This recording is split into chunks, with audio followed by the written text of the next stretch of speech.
नमस्कार मित्रांनो, दिव्य संस्कृती या चॅनलवरती आपणा सर्वांचे स्वागत आहे. मित्रांनो, आज आपण श्रवण करणार आहोत शाकंभरी देवीची पौराणिक अवतार कथा.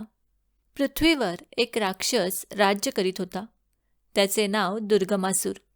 तो अत्यंत बलवान आणि पराक्रमी होता. दुर्गमासूर देवांचा, मानवांचा, ऋषीमुनींचा फार द्वेष करीत असे. दुर्गमासुराने दुष्ट नीतीचा अवलंब करण्यासाठी ब्रह्मदेवाला प्रसन्न करण्याचे ठरविले आणि तीव्र तप करू लागला. त्याच्या तपस्येने ब्रह्मदेव प्रसन्न झाले आणि समोर प्रकट होऊन म्हणाले, असुरा, मी प्रसन्न आहे, वर माग.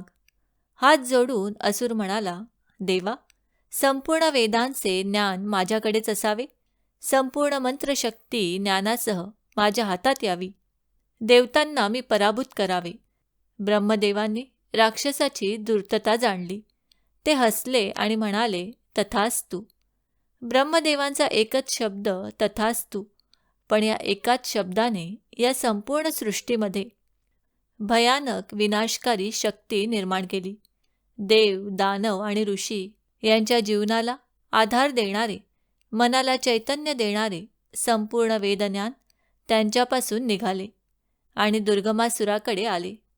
ओजस्वी मंत्रशक्ती सामर्थ्यासह निघाली आणि असुरामध्ये प्रविष्ट झाली.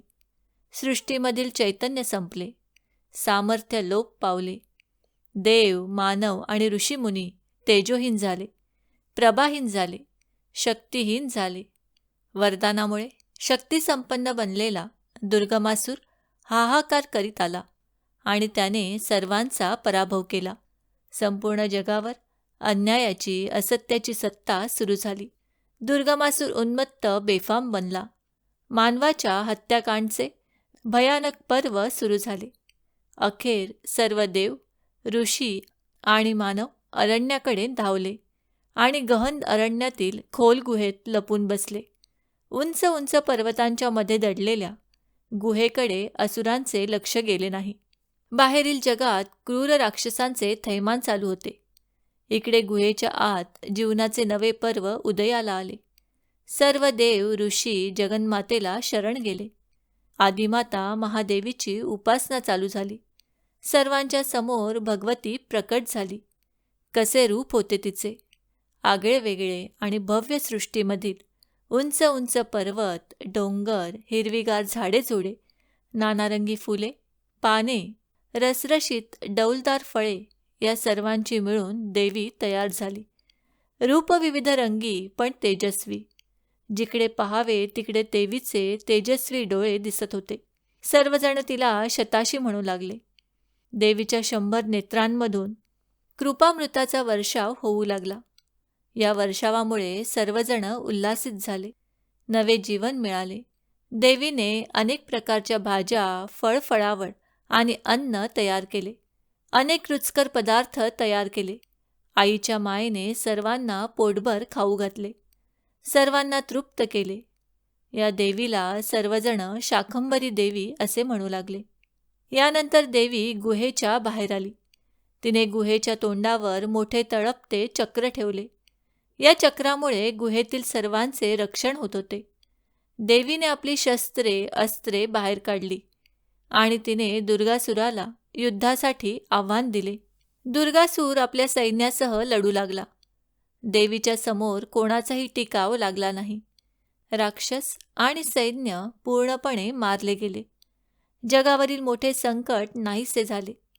सर्व ज्ञान, मंत्र सामर्थ्यासह देवांकडे, ऋषीमुनींकडे आणि मानवांकडे परत आले. देवी त्यांना म्हणाली, हे श्रेष्ठ ज्ञान आहे. हीच माझी वाणी आहे. हीच माझी मंत्रशक्ती आहे. ज्ञानाची उपासना करा. मंत्रशक्तीची आराधना करा. हीच माझी खरी उपासना आहे. तुमचे कल्याण हो. एवढे बोलून देवी अंतर्धान पावली. शाकंभरी देवी ही खऱ्या अर्थाने माऊली देवी होती. म्हणूनच पौष पौर्णिमेला शाकंभरी देवीची उपासना केली जाते. नमस्कार मित्रांनो, दिव्य संस्कृती या चॅनलवरती आपणा सर्वांचे स्वागत आहे. मित्रांनो, पौष पौर्णिमा म्हणजेच शाकंभरी पौर्णिमा या निमित्ताने आज आपण श्रवण करणार आहोत श्री शाकंभरी देवीची आरती. शताक्षी बनशंकरी चामुंडा काली, दुर्गम शुंभ निशुंभा स्वर्गी धाडियेली, एता भक्ता संकट धावून ही आली, दुःखे नाशुनी सकला सुखी ठेविली. जय देवी जय देवी जय शाकंभरी ललिते, अज्ञा बालकावरी त्वा कृपा करी माते. जय देवी जय देवी. मधु कैठब महिषासुर मातले फार, दुर्गा रूपाने केला दानव संवार. शक्ती तुझी महिमा आहे अपार, म्हणून वंदन करीती ब्रह्मादिक थोर. जय देवी जय शाकंभरी ललिते, अज्ञा बालकावरी त्वा कृपा करी माते. जय देवी. अवर्षणाने जग हे झाले हैराण, अन्न पाण्याविना झाले दारुण.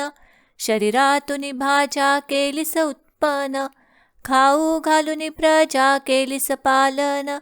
जय देवी जय शाकंभरी ललिते, अज्ञा बालकावरी त्वा कृपा करी माते. जय देवी. चंडमुंडादिक भैरव उद्धरिले, भानु ब्राह्मणासी चक्षु त्वा दिधले. नृप पद्माचे त्वा अंश वाढविले, अगाध लीला माते करुण दाखविले. जय देवी जय शाकंभरी ललिते, अज्ञा बालकावरी त्वा कृपा करी माते. जय देवी. पाहुनी माते तुझला मन होते शांत, मी पण उरेन काही मानव हृदयात. प्रसन्न चित्ते राही तुझ्या क्षेत्रात, ब्रह्मानंदी निमग्न होतो तुझा भक्त. जय देवी जय शाकंभरी ललिते, अज्ञा बालकावरी त्वा कृपा करी माते. जय देवी. वसंत प्रार्थी शंकरी शाकंभरी तुझसी, आलो शरण तुला मी आशिष दे मजसी. अखंड सेवा घडू दे इच्छा उरियेसी, अंती सद्गती द्यावे मम या जीवासी.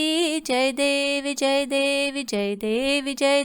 जय शाकंभरी ललिते, अज्ञा बालकावरी त्वा कृपा करी माते. जय देवी. अज्ञा बालकावरी त्वा कृपा करी माते. जय देवी.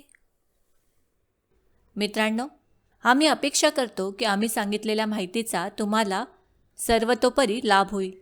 माहिती आवडली असल्यास ही माहिती तुम्ही मित्रपरिवाराबरोबर शेअर करा. आणि अजूनही जर तुम्ही दिव्य संस्कृती या चॅनलला सबस्क्राईब केलं नसेल तर आमचे नवनवीन व्हिडिओ पाहण्यासाठी चॅनलला आजच सबस्क्राईब करा. धन्यवाद.